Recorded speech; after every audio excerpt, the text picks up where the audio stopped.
วัสดีค่ะวันนี้จะมาจัดกิจกรรมการเรียนรู้แบบโครงการโดยใช้ ICT ตามแนวความคิดของ Confucianism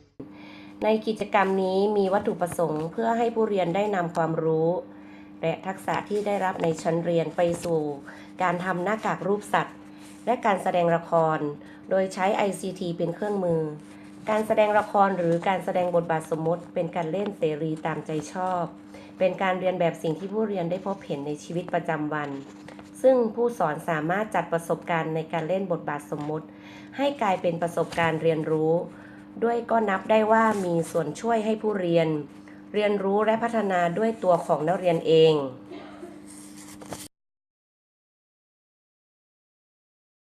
ขั้นตอนที่1เป็นขั้นตอนการคิดและเลือกหัวข้อการเรียนการสอนในครั้งนี้เป็นหน่วยการเรียนรู้นานาสัตว์โลกของเด็กเตรียมอนุบาลโดยเน้นผู้เรียนเป็นสำคัญให้เด็กได้รับประสบการณ์จริงโดยขั้นตอนนี้จะต้องศึกษาค้นคว้าจากเครื่องมือ ICT โดยให้ผู้เรียนเลือกดูหน้ากากจากอินเทอร์เน็ตและดูตัวอย่างละครจาก YouTube กับหมาป่าเดี๋ยวเราลงมาดูนะคะว่าเด็กๆจะเลือกรูปไหนเนาะเดี๋ยวคุณจะทำให้ดูนะถ้าเด็กๆเจอหมาป่าเด็กๆชี้นะไหนอันนี้หมาป่าไหนนี่หมาป่าอ้วนเก่งมากเลยหน้ากากหมาป่า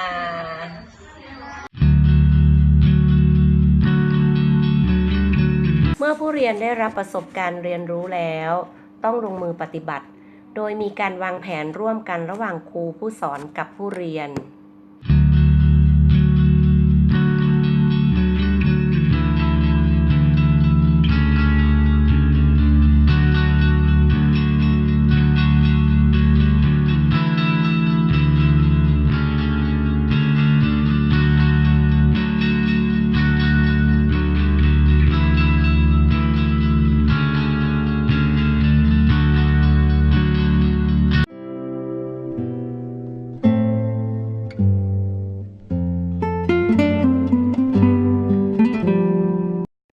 ขั้นตอนที่3ขั้นนี้เป็นขั้นลงมือปฏิบัติครูแบ่งกลุ่มให้ผู้เรียนลงมือระบายสีหน้ากากตามจินตนาการหลังจากนั้นลงมือฝึกซ้อมแสดงละครในขั้นนี้ผู้เรียนจะได้ฝึกการกล้าแสดงออกฝึกการมีส่วนร่วม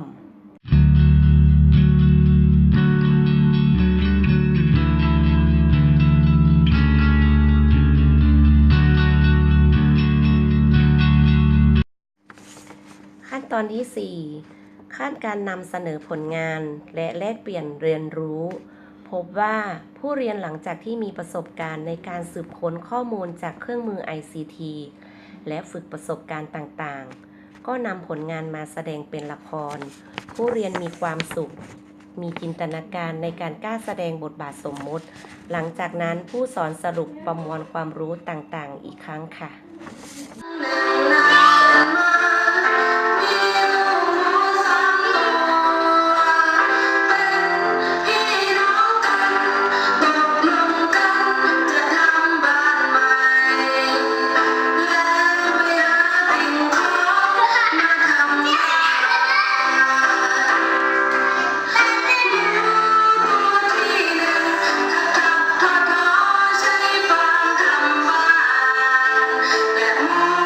ตัว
แข็งแรงดีครับ